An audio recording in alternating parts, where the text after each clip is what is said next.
Sean, it's only been a week since I saw you last, and I feel there's something different. Yeah, I'd say so. Yeah, you seem pure. Well, I was on a trip, actually. Oh, yeah? Where'd you go? To a very famous cathedral. Oh. Uh-huh. Yeah. It was Saint Strymonius. The patron saint of Reverb? The patron saint of Reverb. Oh, I paid the saint a visit. Okay. And it invaded my body. Yeah. Very aggressively, might I add. Oh, no. But I'm back now. Okay, that's good. And the room just sounds different. It does sound different, yeah. And so I think that Saint Strymonius has blessed us to make a very special Arpeggios with Friends that we're going to call Arpeggios with Angels. You know? I took one for the team on this one. Because I was aggressively invaded by the saint. Yeah. But what does it sound like?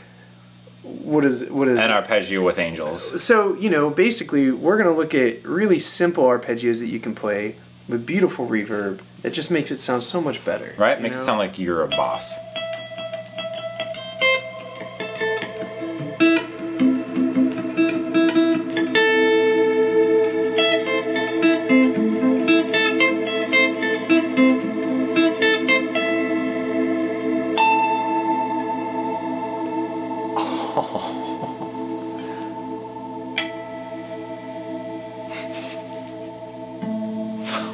This is no end.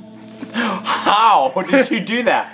Yeah. It makes all my suffering worth it. It does. Right there. It does. That right there just did it. So, you know, basically what we're doing is we're cranking up the decay pretty high, the mix relatively low, a lot of modulation, and the tone is down. We're using a Strymon Big Sky. We are using a for this. Strymon Big Sky, you know, whatever you have at home, but that's pretty much what it is. It's a lot of decay, low in the mix. The reason it's low in the mix and the reason we have a pre-delay there is so that while you're actually playing the arpeggio, you know, the notes are not necessarily being covered up by the reverb, but we're creating a bed under it, which you can still hear. There it is. Is exiting, right? So all I'm doing is using an A minor arpeggio shape, and so just to briefly go over that, starting on the high E string, it's the 12th fret, the 8th fret, and then on the B string, the 10th fret, on the G string, the 9th fret, the 10th fret on the D string, and then the 12th fret on the A string. Working your way back to the root. That's right. One thing that you can hear I'm doing is I'm playing very staccato, right? So I'm not leaving the note. I'm letting the bloom of the reverb. Yes, which is important for playing with a lot of decay, I think. The other thing that I'm doing is in between, I'm hovering my finger over the fret, even if it doesn't produce a natural harmonic, and I'm just a little gentle. Up and down. Yes. Maybe eighth notes to what I'm playing, right? So it's like.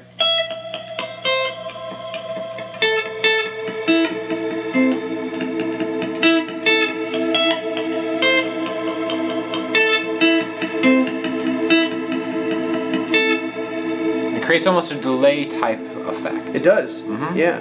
And you know, you can also just play the arpeggio up and down.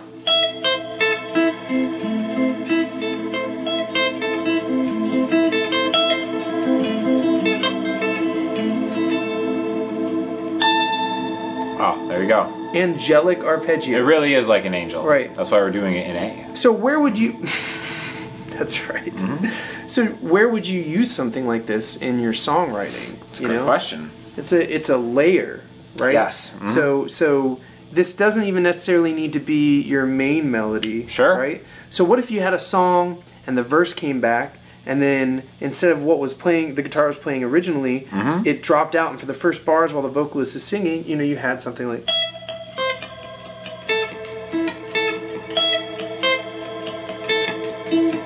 In fact, we get an acoustic guitar.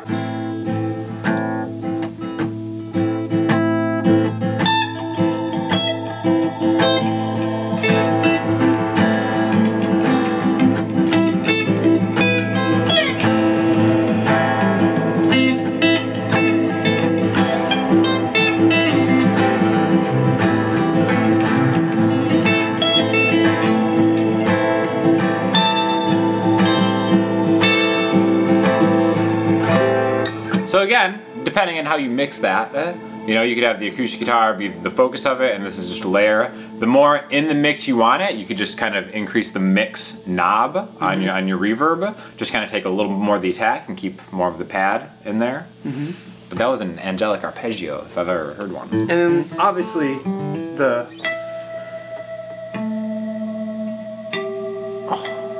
always sounds great, right? I think tell the people what you just did there. That's the most important thing. Yeah. This is how to end any kind of pompous playing. Oh yeah. You know. So what you're gonna do is you're gonna make a chord here. I'm gonna make my A minor chord, and I'm gonna come down, and I'm gonna use my index finger to barely touch the string on the 13th fret of the B string. The reason it's the 13th fret is because it's one passed, right? So it's 12 is like the harmonic number. Right, exactly. Right. Yeah. So when the strings are open, right, there's our natural harmonic. So we're gonna fret here, moving that up, and then the D and the G string are gonna move it down. And what you're gonna do is you're gonna flick the string with your thumb, and or catch it with your nail if you can, which we have a demo of this as well. Yes, we do. And so you're gonna.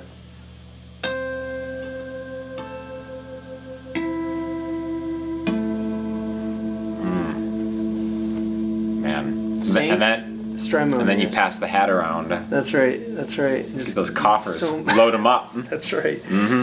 So, you know, thank you, Saint Strymonius. Thank you so much. I'm not sure how much longer this will have invaded my body for. Yeah. But I'm glad that we could get this video done while it's still fresh. I agree, because at some point you're going to want to not play with so much reverb. Yeah. And right now the room is cursed. I don't want to say cursed. Blessed. Right. But even a blessing that lasts too long can become a curse. That's great, man. That's great.